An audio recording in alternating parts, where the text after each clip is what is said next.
So I'd like to start this discussion of public speak apprehension with a story. And I get this story from a colleague who unfortunately is no longer with us, Richard Doquette. And he taught public speaking at a university, and he was talking about some of the things he's dealt with communication apprehension. And so he was teaching a public speaking class, a live in-person public speaking class. And this particular class he was scheduled in a piano recital room.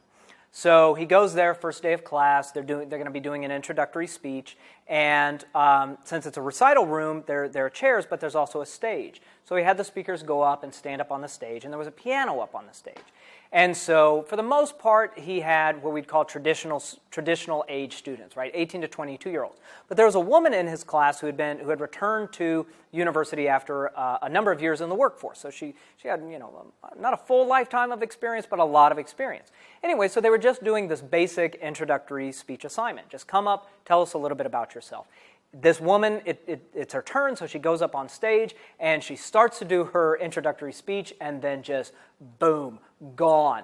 Just freezes up. Lights on, nobody home, okay? And so this sometimes happens first day of public speaking classes, but, the teacher's like, come on, just continue where you left off, and doing all that sort of stuff. Not happening. And it's getting worse, right? So she goes, the cold sweats have broken out, she starts trembling. And so then this woman crawled under, this is not a joke, this woman crawled under the piano on the stage, okay? Whole class is there. She's underneath the piano on the stage. So Richard Doquette's like, what do he's never, you don't have that type of scenario happen. So he goes up on the stage and he's like, could you come out? He's trying to tempt her out, little breadcrumbs on the ground, nothing's working. She is catatonic as a result of nerves. So he excuses the class. All the students go home for the day, and it's just him and this woman in the room, piano recital room. She's under the piano. He's trying to get her to come out. Nothing. So he finally is like, the best thing he can think of to do is he goes and he turns out the lights and he leaves the room. And then she never came back. I mean, that's a given, right? She never came back. And that story is awful. That is horrible and a little funny, but mostly awful. And what's tragic about it is it doesn't have to happen. Every single person has some type of apprehension about public speaking. And it's totally natural, okay? Public speaking we're the only animals that do this, right? So you don't see dogs out there, gathered. There's 5 dogs and one standing up. And guys, before we play poker, we got to talk about the cat situation. I got one in my house. Larry's got one in his house. Okay, this is bad. You don't see that. We're the only animals that do this. Okay? And so it's entirely natural that we are apprehensive about some type of face-threatening act like this. Okay? So what I want to be doing today is talking about what causes public speak apprehension and some of the techniques that you can use to negotiate this feeling of apprehension, okay? Or to channel it in positive ways. Let me say at the outset, I don't know who started the whole picture your audience in their underwear. I once had somebody call me, and he was writing a book on public speaking, and he had questions for me about, well, do you know where this started? How it emerged? I have no idea. I think it's a great thing to track down. There's no other fearful scenario in which we suggest that. I'm terrified of bears. Have you pictured one in a thong? Yes. Now I'm terrified and slightly aroused. So, we don't do that with other stuff. So why would we do that with public speaking? All right, but I do want to talk about what is this thing. If we're going to deal with it, we got to figure out what it is. So I want to talk about what public speaking apprehension is, sort of how it manifests, and then what some prevention techniques are. So to begin with, what is public speaking apprehension? Well, there are large, some people have general communication apprehension, sort of social nervousness, but we're talking specifically about the apprehension that's associated with standing up to deliver a presentation. Well, we can distinguish between trait and state, okay? So we could say that some people have the trait. Some people experience more public speaking apprehension than others. But then also state, maybe experiencing more public speaking apprehension in particular situations. So we can think about, are you more apprehensive the pre-speech or confrontation, that first minute of public speaking, or adaptation after you've been going for a while, or post-speech after you've finished. But so we want to be thinking about, is it general apprehensiveness, and is there apprehensive rooted in certain types of situations? And then types of public speaking apprehension. Well, there's physiological, right? So sweaty, sweaty palms, faster heart rate, increased blood pressure, these sorts of things. There's cognition, okay, sort of how we're labeling that, that inner voice, what we're telling the story about ourselves, oh, I'm bombing, as well as just sort of cognitive impacts like if you're really nervous, maybe there's going to be slower processing, you're not doing stuff or thinking as quickly as you might otherwise. And then we can talk about behavioral, things that you're performing when you perform your nervousness, trembling, things that audiences can see and interpret. Although, of course, typically we feel more apprehensiveness than audiences see. Okay, so they don't see inside our head, so they don't know that we're saying to ourselves that we're nervous. And more often than not, we're talking about all these factors happening simultaneously. So it's not like public speaking is one thing that can be eliminated by one thing. It's situational. It's contextual based on sort of how you've developed. So how do we get this type of public speaking apprehension? Well, certainly if you've had lots of bad experiences, you're probably going to be a bit more apprehensive. Maybe you're just generally apprehensive about social situations. But there's lots of reasons why we would become apprehensive about public speaking. And also, certain, again, as I mentioned, certain aspects of situations may make us more apprehensive. Typically, these would be sort of the novelty of the speaking situation, so it's just something you're not familiar with, the formality of the speaking situation, and the degree of evaluation. Here's, by the way, one of the advantages of taking a MOOC on this is because generally what we see is where degree of evaluation goes up, so does apprehensiveness. So formal classes where you're getting a grade tend to, across the broad spectrum, increase apprehensiveness more than something like when you're practicing at home. But of course, then you got to make sure that you're practicing well enough that it's going to be beneficial to you in the development of your skill. So all of these come to bear. So in terms of formality, right, I feel very comfortable doing speeches to huge audiences, no problem.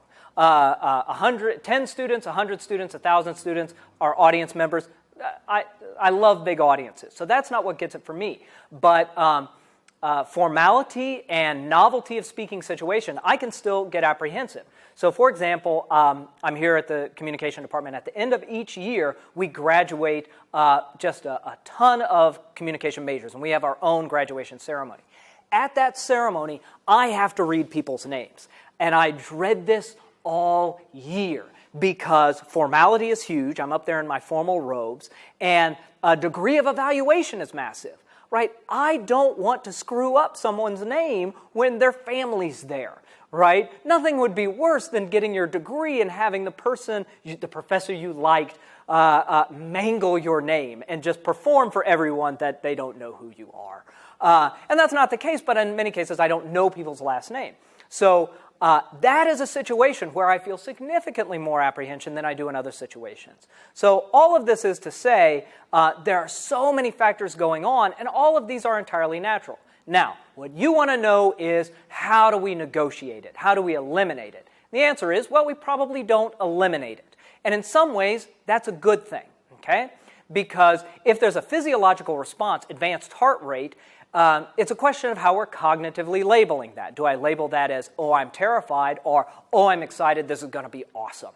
Okay? So some of that nervousness can actually be channeled towards good ends. So what are some of these techniques for negotiating communication apprehension? Well, first off, just becoming used to speaking situations and a wide variety of speaking situations. This was part of in the public speaking literature. They typically talk about systematic desensitization, cognitive modification, and skills training. This figures in under systematic desensitization. So basically, just getting familiar with a wide range of speaking situations so that you're desensitized to the apprehensiveness you would feel in that situation.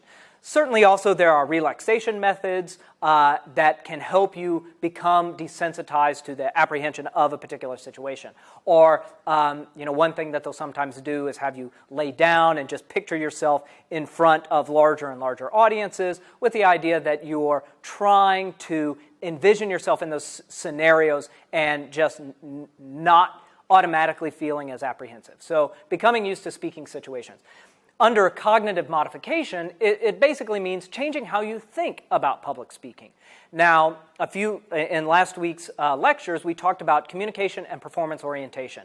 This is one of the ways in which we are going to be doing this. One of the ways in which we're going to be changing the way you think about public speaking is through this communication orientation. Meaning, don't look at that public speaking situation as an overly formal scenario where if you say one word wrong, you are wrong and you're bad and maybe a little evil. So we're not doing that. We're thinking about how can we speak more conversationally. And this changes the approach to communication and to that public speaking event. You're just talking with the audience. Another thing under cognitive modification, changing how you think about public speaking, is just basic visualization. So odds are the night before you do a speech, 5 minutes before you do a speech, you're going to have a picture in your head of what it looks like. Okay? You can either picture yourself doing well or poorly. That model in your head can either be you to an audience acclaiming you, saying, thank you, thank you. You know what? You're the real heroes for showing up here tonight. It's not me. So you can either picture that or you can picture yourself, getting very nervous, sweating, shaking. Odds are you're going to do better if you visualize yourself doing better. Okay, so visualize yourself doing well.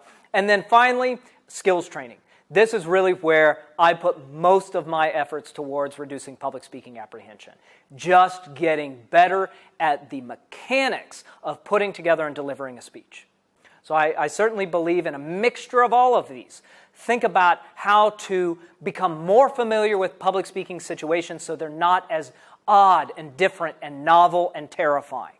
And that means, unfortunately, doing more speeches. There's no way around that. Okay? The more you get used to it, the less apprehensive you'll be. Certainly, I want you to be thinking from a communication orientation. That's going to help you change your thinking about delivering a speech, as well as visualize yourself doing well. But a lot of this class is going to aim at skills training. Here's how to put together a speech so that it's going to sound good.